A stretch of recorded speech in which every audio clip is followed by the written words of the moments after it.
So you're thinking about selling your home. But what if I told you you could do it all yourself, keep thousands of extra dollars in your bank account, and be in the driver's seat for the entire ride?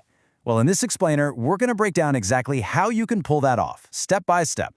Let's just cut right to the chase, right? The question that really matters. What if you could put an extra $20,000 or maybe even more directly into your pocket instead of paying it out in commissions? This isn't some gimmick, it's the actual real-world potential of selling your home on your own.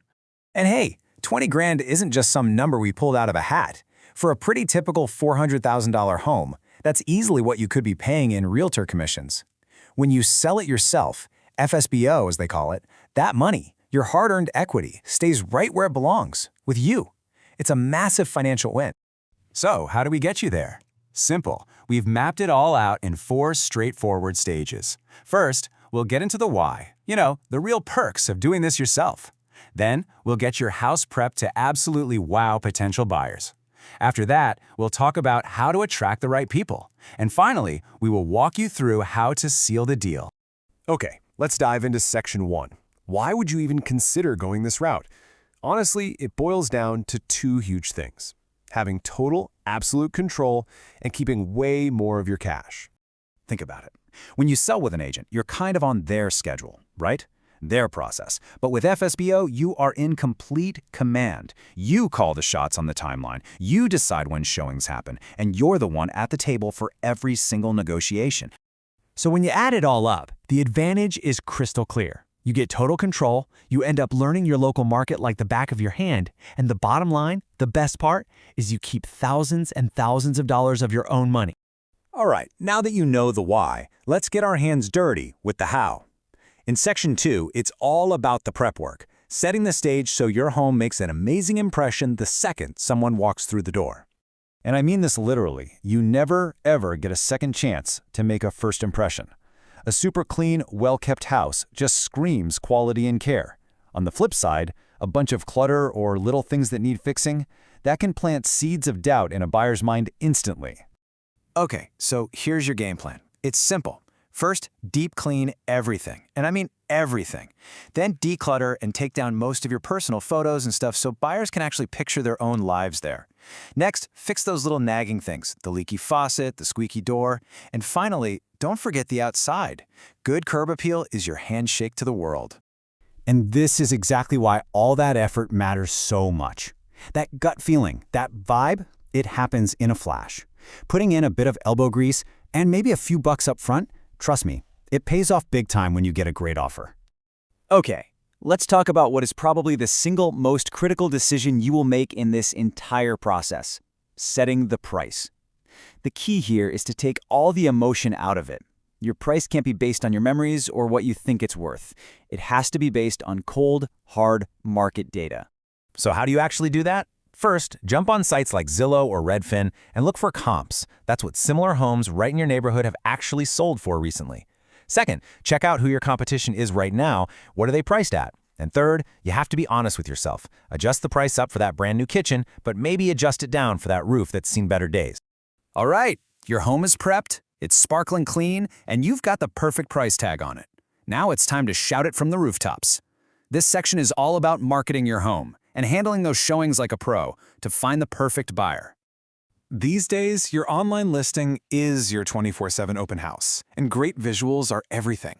You need high-quality photos, preferably taken with tons of natural light. A quick video walkthrough is also a game changer. It helps people feel the layout. And finally, write a description that's not just honest, but super detailed. Answer questions before they're even asked. You've got to cast a wide net. Get your listing up on the big sites, of course, like Zillow and For Sale by Owner, but don't stop there. Post it on Facebook Marketplace, share it in local community groups, even use Instagram with local hashtags. The goal is to be everywhere a buyer might be looking. And while the internet is obviously huge, you can't forget the power of a simple, old-school yard sign. It's a classic for a reason. It grabs all that drive-by traffic from people who already know and love your neighborhood. So when those calls and emails start rolling in, you need a system. Save yourself a ton of time by pre-screening buyers. Just politely ask if they have a mortgage pre-approval letter. During the showing, give them space to look around, but be available for questions. And always, always follow up quickly. It shows you're serious. We are in the home stretch now. This is it. This last section covers the most critical part of the whole journey, navigating the offers, the paperwork, and everything else that gets you from an accepted offer to payday. Now, the paperwork part can seem a little intimidating, I get it, but you can totally handle it. You're going to be dealing with things like the purchase agreement, seller's disclosures, that's just a form where you list anything you know about the home's condition, inspection reports, and title documents. The trick is to start gathering these things early. And here it is. This might be the single most important piece of advice in this entire explainer. Please hire a real estate attorney. For a flat fee, they can look over all the contracts and make sure you are 100% protected. It can save you from huge legal and financial headaches down the road. It's worth every penny.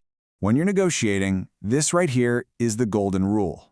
A handshake or a verbal promise means absolutely nothing in a real estate deal.